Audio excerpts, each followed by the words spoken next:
احمده ونصلي على رسوله الكريم اما بعد فاعوذ بالله من الشيطان الرجيم بسم الله الرحمن الرحيم رب اشرح لي صدري ويسر لي امري واحلل عقدة من لساني يفقهوا قولي۔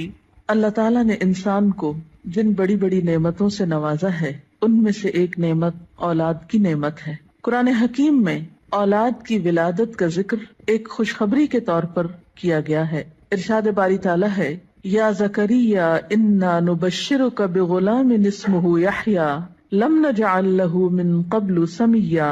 اے زکریا، ہم تجھے ایک بچے کی خوشخبری دیتے ہیں جس کا نام یحییٰ ہے، ہم نے اس سے پہلے اس کا ہم نام کبھی کسی کو نہیں کیا۔ تو گویا اولاد کا دنیا میں آنا انسان کے لیے ایک خوشخبری کی حیثیت رکھتا ہے۔ ایک اور جگہ پر اولاد کو دنیاوی زندگی کی رونق اور زینت کہا گیا ہے۔ ارشاد باری تعالیٰ ہے، المال والبنون زینت الحیات الدنیا، مال اور بیٹے دنیاوی زندگی کی زینت ہیں۔ اسی طرح انسان کے لیے اولاد ایک مددگار اور ایک بہترین غمخار کی حیثیت بھی رکھتی ہے۔ اولاد سے انسان کی بہت سی توقعات بھی وابستہ ہوتی ہیں، لیکن اولاد والدین پر سب سے بڑا حق جو رکھتی ہے وہ تربیت کا حق ہے۔ اس لیے والدین کو اس معاملے میں اپنی ذمہ داری کا ثبوت دینا چاہیے، اور قیامت کے دن اس کے بارے میں ان سے سوال بھی ہوگا۔ قرآن پاک میں اللہ سبحانہ وتعالیٰ فرماتے ہیں، یا ایھا الذین آمنوا قوا انفسکم واہلیکم نارا، اے لوگو جو ایمان لائے ہو اپنے آپ کو اور اپنے گھر والوں کو آگ سے بچاؤ۔ گویا والدین کی ذمہ داری میں صرف یہی شامل نہیں کہ وہ بچوں کو تعلیم دیں یا ان کے کھانے پینے کا بندوبست کریں، بلکہ ان کی ذمہ داری میں سے ایک اہم ذمہ داری یہ ہے کہ وہ ان کی اچھی تربیت کریں اور انہیں آخرت کے بھیانک انجام سے محفوظ کریں، آگ سے بچائیں۔ ایک حدیث میں بھی آتا ہے، آپ صلی اللہ علیہ وسلم نے فرمایا، کلکم راع وکلکم مسئول عن رعیتہ، تم میں سے ہر شخص نگران ہے اور ہر ایک سے اس کی رعایا کے بارے میں، ماتحتوں کے بارے میں سوال کیا جائے گا۔ فالمرأة راعیۃ فی بیت زوجہا، اور عورت اپنے شوہر کے گھر میں نگران ہے، یعنی صرف باپ سے نہیں، ماں سے بھی پوچھا جائے گا کہ اس نے اپنے بچوں کی تربیت کیسے کی۔ اس لیے ہم دیکھتے ہیں کہ انبیاء علیہم السلام اپنی اولاد کے بارے میں ہمیشہ فکر مند رہے۔ حضرت ابراہیم علیہ السلام اپنے ساتھ اپنی اولاد کے لیے بھی دعائیں مانگتے ہیں، رب اجعلنی مقیم الصلاۃ ومن ذریتی، اے اللہ مجھے نماز قائم کرنے والا بنا اور میری اولاد میں سے بھی۔ حضرت یعقوب علیہ السلام کے بارے میں آتا ہے کہ جب انہیں موت آئی تو اس وقت انہوں نے اپنے بچوں کو بلا کر کچھ پوچھا۔ قرآن پاک میں آتا ہے، ام کنتم شہداء اذ حضر یعقوب الموت اذ قال لبنیہ ما تعبدون من بعدی، کیا تم لوگ اس وقت حاضر تھے جب یعقوب علیہ السلام کے پاس موت حاضر ہوئی تو انہوں نے اپنی اولاد کو کہا کہ میرے بعد تم کس کی عبادت کرو گے؟ انہیں اس بات کا فکر نہیں تھا کہ وہ کھائیں گے کہاں سے یا رہیں گے کہاں پر، انہیں فکر یہ تھا کہ میرے بعد ان کی عبادت اور ان کی دین پر چلنے کی حالت کیسے ہوگی۔ اس لیے والدین کے ذمہ یہ بہت اہم کام ہے کہ وہ اپنے بچوں کی آخرت کی فکر کریں۔ اس لیے بچے کی تربیت کا اہتمام اس کی پیدائش کے ساتھ ہی بلکہ اس سے پہلے ہی شروع کر دینا چاہیے۔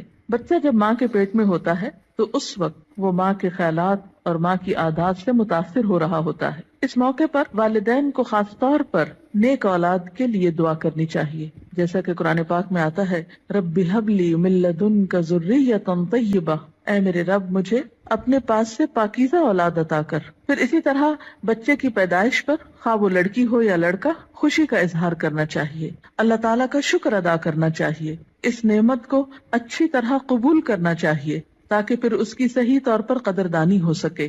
احادیث مبارکہ سے ہمیں کچھ اور باتیں بھی پتہ چلتی ہیں کہ جب بچہ پیدا ہو تو اس کے کان میں آذان دی جائے، گویا پیدائش کے بعد سب سے پہلے اس کو اللہ کا نام سنایا جائے، اس کے سامنے اللہ کی عظمت کا اظہار کیا جائے۔ اسی طرح نبی صلی اللہ علیہ وسلم کی سنت سے ہمیں بچوں کی تہنیک کرنے کا بھی پتہ چلتا ہے۔ تہنیک سے مراد یہ ہے کہ کھجور چبا کر بچے کے تالو پر لگائی جائے، کیونکہ بچہ سب سے پہلی خوراک جو اپنے منہ میں لے کر جاتا ہے اس میں بھی خوراک دینے والے کی شخصیت اور عادات کے اثرات منتقل ہوتے ہیں۔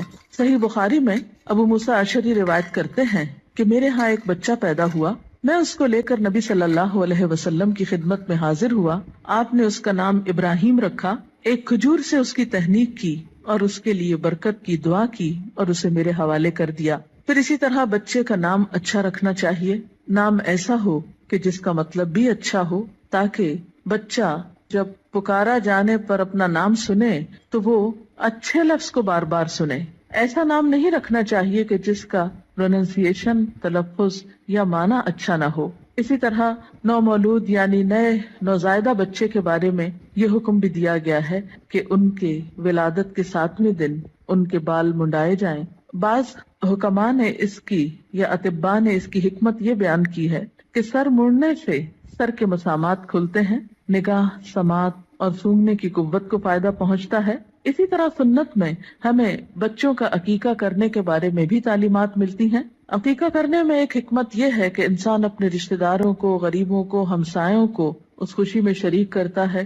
اس موقع پر ان کے لیے گوشت بھجواتا ہے، یعنی عقیقے کے جو بکرے ہیں ان میں سے. پھر اسی طرح بچپن ہی سے بچوں کے ساتھ محبت اور شفقت کے ساتھ پیش آنے کا حکم ہے. بچہ صرف غذا کا ہی محتاج نہیں ہوتا، محبت و شفقت اور کیئر کا محتاج بھی ہوتا ہے. نبی صلی اللہ علیہ وسلم کا ارشاد ہے، جو ہمارے بچوں پہ شفقت نہ کرے اور ہمارے بڑوں کی عزت نہ کرے وہ ہم میں سے نہیں. پھر آپ دیکھیے کہ تربیت میں صرف محبت و شفقت ہی کافی نہیں ہوتی، بلکہ اس کے ساتھ ساتھ بچوں کو ڈسپلن سکھانا بھی بے حد ضروری ہوتا ہے. پھر یہ ہے کہ بچوں کی تربیت کے مختلف پہلو ہیں.